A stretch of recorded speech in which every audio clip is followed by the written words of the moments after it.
This is Balto, the dog that saved Nome. Now, where's Nome? It's in Alaska. Where are we? We're in Central Park in New York City. Why is the dog that saved Nome here in Central Park? In Nome, he's probably or was just another dog. He was a sled dog. He lived another 14 years and died. Nobody thought much of it. But here in New York City, he's a hero. Balto is an intellectualization. This brings us to the books we're going to review today. Both are about the outdoors, both about nature, both about how you intellectualize nature. One is called Wild, Lost to Found on the Pacific Crest Trail, and the other is called The 1,000-Mile Summer. I see my light come shining from the west down to the east. The first was written by Cheryl Stade in 2012. The second was written by Colin Fletcher in 1964. Both Colin and Cheryl share one thing. They were trekkers, and they went out into the wilderness to find out something about themselves. Colin set out in the White Mountains. Cheryl set out in the Sierra Nevada. Now, those mountain ranges are only separated by about 50 miles. So 50 years apart, they were trekking 50 miles apart from each other and discovering very similar things. Any day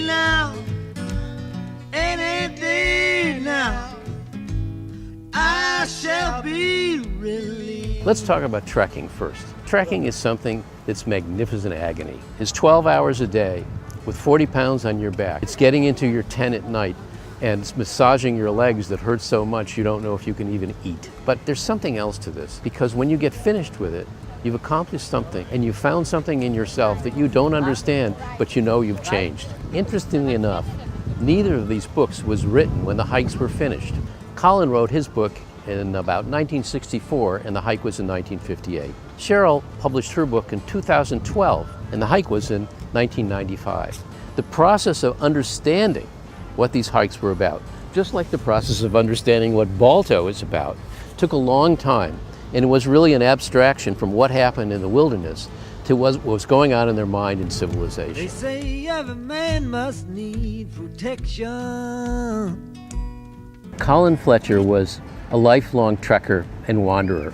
He came over from England to research and make the trek. Nobody did hikes like he did in those days, and there were no trails. Every backpacker somehow was led to Colin Fletcher, and every backpacker gets inspiration from reading what he went through and how he did it. If you judge safety to be the paramount consideration in life, you should never, under any circumstances, go on long hikes alone.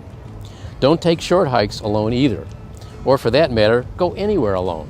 In your wisdom, you will probably live to be a ripe old age, but you may discover, just before you die, that you have never lived and you've been dead for a long time. Yet I swear I see my reflection someplace so high above the wall.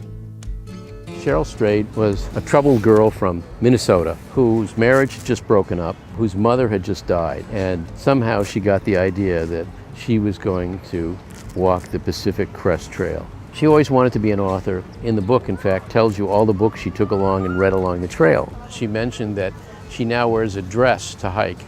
The reason is that you can pee standing up. Why do you have to do that? Any hiker knows, which is you don't have to put down your pack. I see my light come shining from the west down to the east.